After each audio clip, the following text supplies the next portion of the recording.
Amém.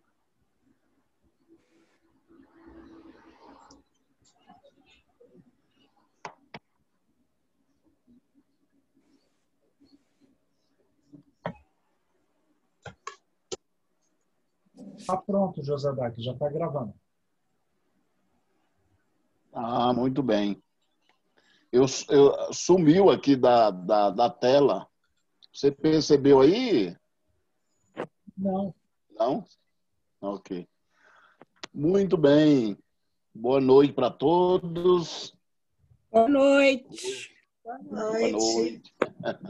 Hoje nós estaremos dando seguimento a nossas duas falas em 2 Timóteo. A primeira fala nós trabalhamos o capítulo 1, versículo 1 e 2, que foi aquela introdução geral, onde mostramos que a relação de Paulo com Timóteo, ou a relação do discípulo com o discipulador, era uma relação de pai para filho, mas a ênfase que eu procurei dar naquela primeira fala é que Paulo, nessa altura do campeonato, ele já estava com status de apóstolo, né? De personagem quase que supremo no cristianismo. Todavia, ele era capaz de cuidar de um jovem promissor.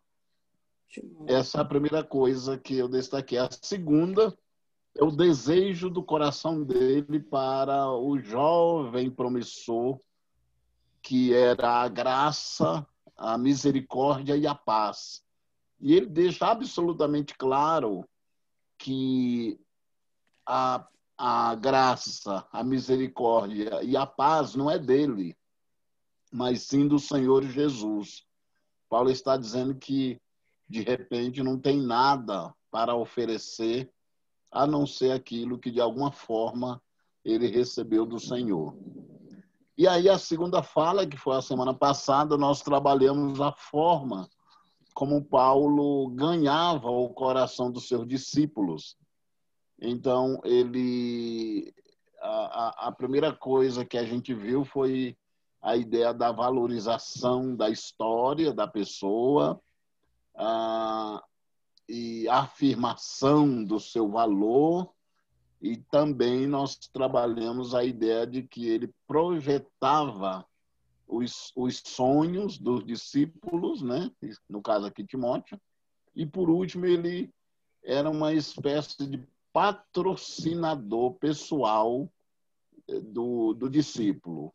Ele assinava embaixo, ele levava o discípulo em ambiente que jamais o discípulo poderia entrar, mas o Paulo entraria, então ele levava junto para que o discípulo se tornasse conhecido e assim tivesse chance de crescer. Hoje, a gente vai caminhar exatamente nessa mesma direção. Hoje eu vou trabalhar exatamente nessa mesma direção, mostrando basicamente que a caminhada do discipulador com o discípulo é como se fosse uma narrativa de uma série de elementos que se encontram no caminho. E é interessante porque eu vou trabalhar do versículo 8 até o versículo 18, que me parece que é o último versículo do capítulo 1. E é tão curioso como é que Paulo consegue colocar um assunto tão grandioso, Jaziel, no discipulado, que é a pessoa de Jesus, a morte de Jesus, a ressurreição de Jesus, um tema teologicamente tão sofisticado, e ele traduz com maestria essa riqueza teológica em algo palatável, em algo digerível, em algo observável, em algo de conceitos transferíveis. E é isso que a gente vê no versículo 8 em frente. Olha o que ele diz, ó. Depois dele trabalhar até o versículo 7, ele chega no versículo 8 e diz assim: portanto, e pelo menos na minha tradução começa com portanto, e eu não sei se vocês sabem, quem entende um pouco aí de gramática vai concordar, que normalmente quando é usado portanto, seria mais ou menos assim, debaixo disso, com base nisso. É como, por exemplo, quando a gente lê a Grande Comissão, lá em Mateus 28, 18, 19 e 20. No versículo 18, Jesus diz: toda autoridade me foi dada nos céus e na terra. Isso é o versículo 18. Aí o versículo 19 começa assim: portanto, ide. Ou seja, debaixo da minha autoridade, ide. De modo que o portanto é uma ligação cuja ação que vem na sequência está subordinada àquilo que foi falado anteriormente. Muito lindo essa construção gramatical. Eu lembro que eu aprendi isso há um tempo atrás com um professor que eu tinha, e não era nem um professor de Bíblia, mas depois eu confirmei com um professor cristão e que ensinava ali no Belenzinho, Antônio Tadeu Ares. Eu nem sei se ele está vivo ainda, porque ele era um pouco mais velho do que eu, mas eu perguntei se tinha sentido isso. Ele falou, sim, tem sentido. Você está lendo corretamente, é assim mesmo. Mas ele diz assim, portanto, não se envergonhe. Agora, é interessante, Jaziel, que a frase deveria ser assim, ó, não se envergonhe do evangelho, mas ele não diz do evangelho. Ele diz assim, não se envergonhe do testemunho de nosso Senhor. E é interessante que ele liga a ideia do testemunho de Jesus com a ideia de que Paulo também é motivo de ter vergonha dele. Porque ele diz assim, ó, não se envergonhe do testemunho de nosso Senhor, nem do seu prisioneiro que sou eu. Então, ele colocou duas questões, Wesley, que é o testemunho de Jesus, que é algo escandaloso, que é algo dentro de uma percepção para um jovem, seria motivo de se envergonhar, de se esconder. Eu acho que vocês que são do Dinos há muito tempo sabem que quando o JV começou na década de 70, os evangélicos eram menos de 6% da população. Então, era motivo até de chacota, de brincadeira nas praças, quem sabe, né? Eu me converti em 80, no dia 7 de julho de 80, num domingo à noite, numa pequena Assembleia de Deus, ali em Santo André. E hoje eu recebi uma foto um primo meu que mora no Pará, achou a foto que foi tirada naquela época, 40 anos atrás. A igreja não tinha 60 membros. E eu contei os jovens, deu exatamente aquilo que eu sempre falo, uns 12. Mas, enfim, nos anos 80, nós éramos 6% da população. Olha o quanto os evangélicos eram ridicularizados, pequenos. Então, nos anos 70 era menos disso do que isso? Sim. Nos anos 70, possivelmente, eram uns 4%. Olha lá. E olha lá, hein? Enfim, dá para a gente ir, eu vou tentar ir atrás. Eu tenho os dados do IBGE só até 1980, mas dá para voltar um pouco mais. Então, o Paulo está dizendo que Jesus é motivo de vergonha naquela cultura grega elitizada, sofisticada. E Paulo preso também era motivo de vergonha.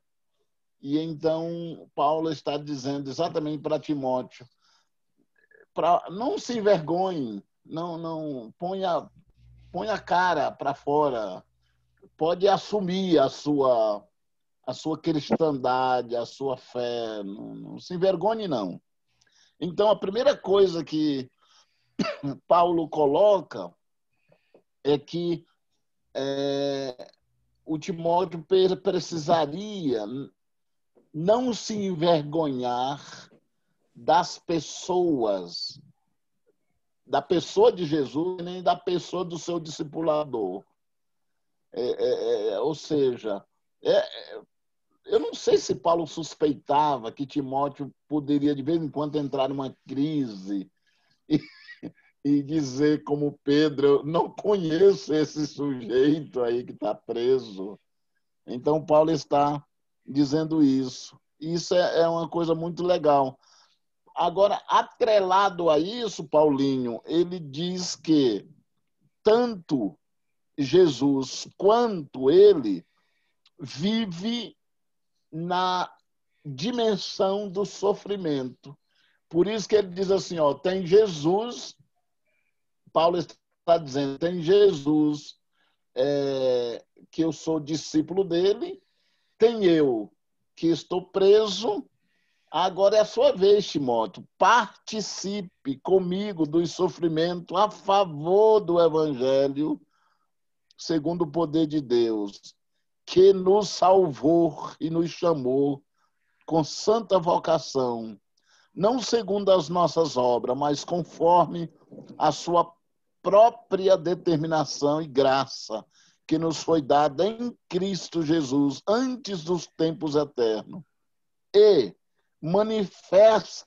manifestada agora pelo aparecimento de nosso Senhor Cristo Jesus, nosso Salvador Cristo Jesus. Ele não só destruiu a morte, como trouxe luz, a luz, a vida e a imortalidade mediante o Evangelho. Ou seja, ele levanta um argumento que a impressão que ele dá quando ele faz essa argumentação teológica tão longa, é porque ele efetivamente suspeitava, quem sabe, que Timóteo poderia estar, em algum momento, sendo tomado por dúvida e por incríveis possibilidades de um abandono e etc. Ontem era mais ou menos 11 da manhã, a minha campainha tocou e apareceu um amigo, eu reconheci, ele estava saindo do carro e junto com ele apareceu um outro com a idade assim de uns 40 anos, né? E eu não reconheci. Aí imediatamente a minha esposa já foi atendê-lo, tal, mas enfim, era um rapaz que eu tinha discipulado ele há uns 18 anos atrás e fazia cerca de uns 17 anos ou 18 anos atrás que eu não via e nem sabia onde ele estava. Todas as pessoas que eu perguntava, as pessoas diziam, não, eu não sei. Aí ele entrou aqui no escritório, tá, e conversamos, ele tinha pouco tempo, porque eu ia sair rapidinho. E minha esposa, então, fez uma pergunta, o que você está fazendo? E ele explicou. E ele disse que está dando orientação para uma casa de recuperação, alguma coisa assim. Então. E ele diz, olha, eu estou ministrando o Jesus humano, aquilo que eu aprendi com Josadá, que há 22, 23, 18, 19 anos atrás, Eu tenho tudo guardadinho, é isso que eu estou ministrando. Eu estou falando de Jesus, o humano. Tudo que ele me ensinou. Eu montei umas apostilinhas e estou ensinando.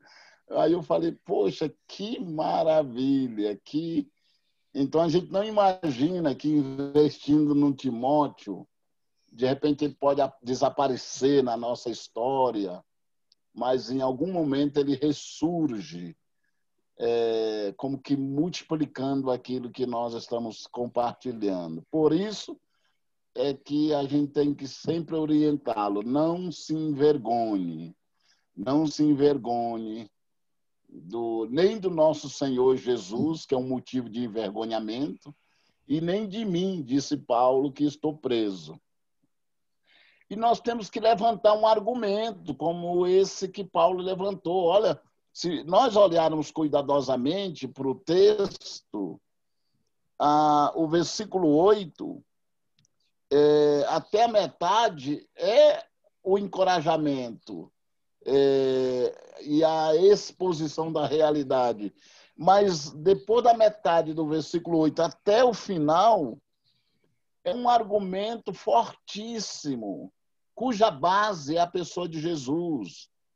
Paulo está dizendo, Timóteo, não se envergonhe de mim, que sou discípulo de Jesus, e não se envergonhe de Jesus também, porque Jesus, humanamente, pode ser um objeto de vergonha, mas espiritualmente não. Foi ele que se doou, ele representante de Deus, ele morreu na cruz para nos salvar. Ou seja, ele levanta argumentos grandiosos para rebater qualquer tentação que Timóteo pudesse vir sentir para abandonar Jesus e abandonar o discipulado de Paulo. Essa é a primeira coisa. Uma segunda coisa que eu acho absolutamente incrível está no versículo 11, no 12 e no 13. E é muito legal porque ele começa assim: para este evangelho eu fui designado pregador, apóstolo e mestre. E por isso estou sofrendo estas coisas. Mas não me envergonho, porque sei em quem tenho crido. E estou certo de que ele é poderoso para guardar aquilo que me foi confiado até aquele dia. Olha que coisa interessante. Paulo é muito esperto. Ele diz para Timóteo não se envergonhar dele nem de Jesus, e agora ele vai dizer por que ele não se envergonha de Jesus. Ele mostra na prática, seria mais ou menos assim, Timóteo, não se envergonhe de mim e não se envergonhe de Jesus, por isso, por isso, por isso, por isso. Agora deixa eu te falar, eu não me envergonho de Jesus, aí dá as razões. Aí, o argumento dele agora está no versículo 13. Ele diz assim, mantenha o padrão. Olha que coisa interessante. O desafio agora é Timóteo manter o padrão. E manter o padrão implica, efetivamente, ele não se envergonhar. Porque a palavra-chave que corre no primeiro ponto, do 8 ao 10, é a questão de não se envergonhar. Assumir o namoro, né? Assumir o compromisso. E agora o discipulador volta com a temática, só que joga a batata quente na mão dele, no colo dele, no versículo 13, dizendo, olha, mantenha o padrão das sãs palavras que de mim você ouviu com. Então, a impressão é que quando a gente lê, é que Timóteo ouviu um monte de verbos e substantivos. A impressão que se tem, num primeiro momento, no versículo 13, é que Timóteo ouviu a lição 1, 2, 3, 4, 5, o módulo 2, 3, 8, 20, 30. E não é isso. Agora ele vai dizer, olha, você ouviu, mas não é o ouvir de audição. Você entendeu? Não é o ouvir de aprender, mas é o ouvir de experimentação. Por isso que ele diz, você ouviu com fé e com amor que há em Cristo Jesus. A palavra fé e amor, dentro da linguagem de Paulo, não tem nada a ver com teoria, não tem nada a ver com conteúdo, com conteúdo cognitivo, de aprender e ouvir no sentido de aprender a lição, aprender o que é Deus, o que é Jesus, o que é Espírito Santo, essa coisa apenas no sentido de decoreba, digamos. Não. Fé, dentro da linguagem de Paulo, tem a ver com experimentação. E amor tem a ver com relação de aliança, né? Então, Paulo está dizendo, mais ou menos, Sandra, aquilo que Jesus ensinou no texto que a gente já citou de Mateus 28, quando ele diz, ensinando-os a guardar. Ele não diz ensinando o que eu ensinei. Ele está dizendo ensinando a praticar. Então, quando diz que Timóteo ouviu Paulo, ele ouviu no sentido de demonstração recheada de fé e de amor.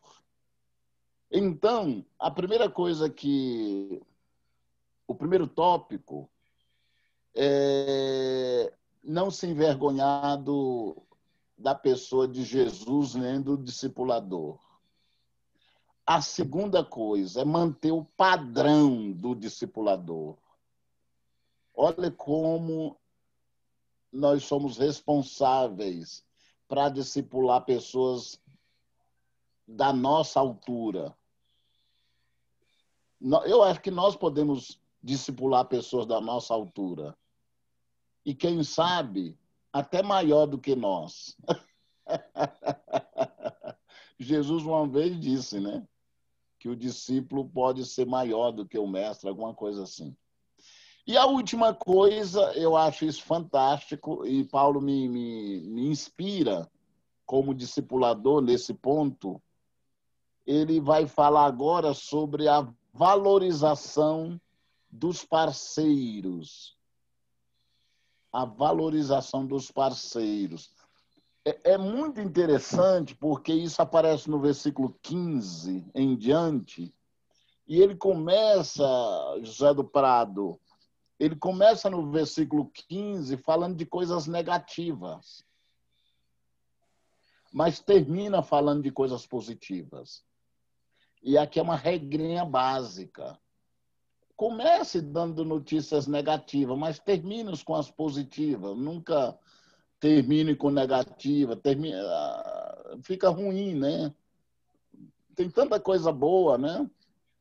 Você não viu o Eduardo falando que a fruta que a Ineida mostrou era feia, mas só por fora? Por dentro, não. Então, o Dudu é assim que tem que fazer. Por fora é feia, mas por dentro pessoas, é linda. Né? É que nem certas pessoas, só é bonita por dentro, né? E um amigo meu que está nos Estados Unidos, uma certa vez, disse assim, alguém falou para ele, fulano é bonito por dentro. Aí meu amigo falou, por que ele não anda do avesso? Maldade, né? Tem gente que é arquiteto, só vê a beleza interior. Tem mulheres que são tão bonitas por dentro que parece que só come flor.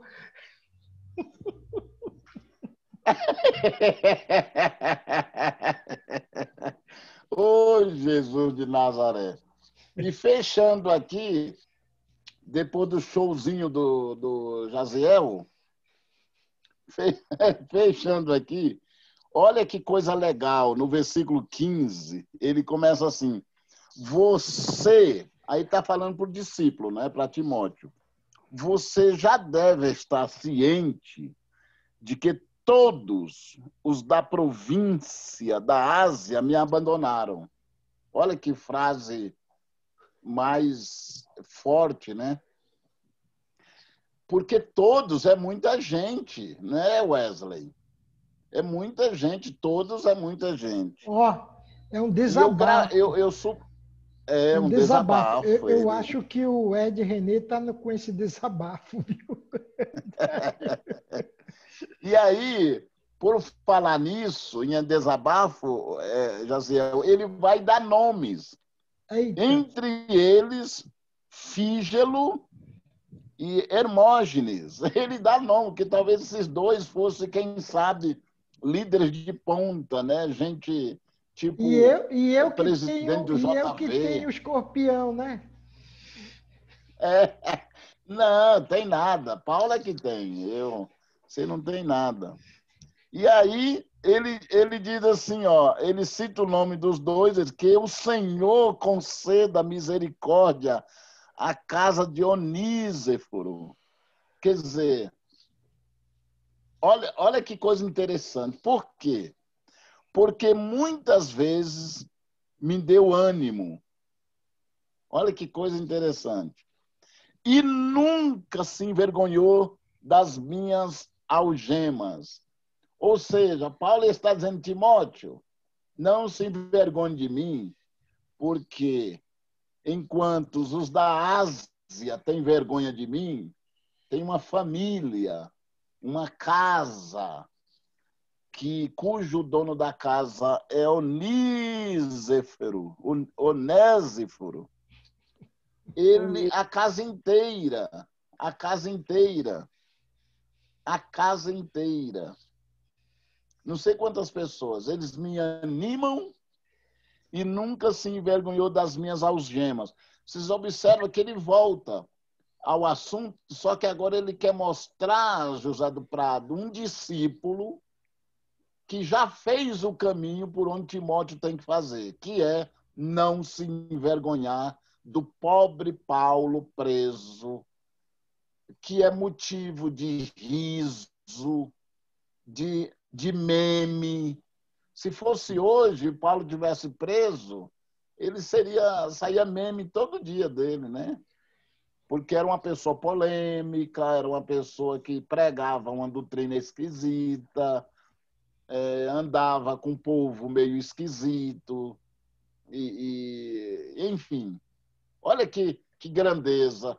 Olha a dificuldade, por um lado, de nós sermos discípulos e, por outro lado, de sermos discipuladores. E aí ele vai dizer, pelo contrário, quando chegou a Roma, onde Paulo estava preso, né, me procurou com persistência até me encontrar. Ele está dizendo assim, Timóteo, é assim que você tem que fazer. O Senhor lhe conceda que naquele dia enche misericórdia da parte do Senhor. Você sabe melhor do que eu quanto serviço ele me prestou em Éfeso. Olha, o que Paulo está dizendo, ele abre o coração no versículo 13, mas ele deixa as pessoas que não gostam dele de lado. E ele vai dar ênfase nas pessoas que gostam dele. Ou seja, a ideia, abrindo um parêntese aqui, nunca se oriente por quem não gosta de você.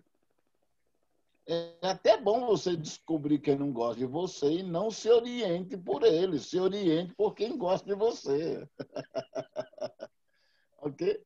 Porque se você se orientar por quem não gosta de você, você vai ficar ressentido, que vai chegar à amargura de coração e paralisa a obra de Deus que seria feito através de você.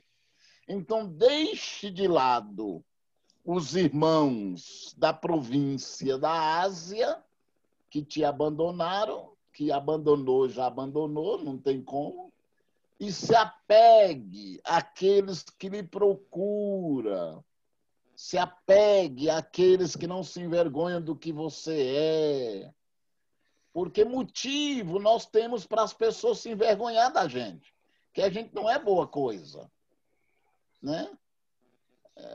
Às vezes a gente se acha, mas não é. Então tem gente que não se envergonha, que se compromete com a gente de tal maneira que vai procurar a gente está preso em Roma, e eles vão lá e chega, anima e paga o preço. Que coisa linda. Então, 3 coisas. Primeiro, não se envergonhar de Jesus nem do discipulador, apesar de razão ter de monte. Segundo, manter o padrão do discipulado do seu discipulador. Olha que coisa linda. E terceiro, valorizar os parceiros. Valorizar os parceiros. Os parceiros te procuram. Os parceiros são aqueles que tomam iniciativa, que são persistentes em nos procurar até nos encontrar para nos abençoar. Que coisa, né? Coisa interessante. Pai, nós queremos te agradecer por esta beleza de texto e essa clareza da forma como Paulo, o discipulador, lida com Timóteo, o seu discípulo, o discípulo de Jesus, que ele tem que acompanhar, cuidar e acompanhar. Senhor, que nesta noite possamos enxergar a profundidade, a extensão, a beleza do que é um discipulado praticado por Paulo, por Jesus e pelos grandes discipuladores da história. Obrigado por Paulo, obrigado por Timóteo, obrigado, Senhor, por esse texto.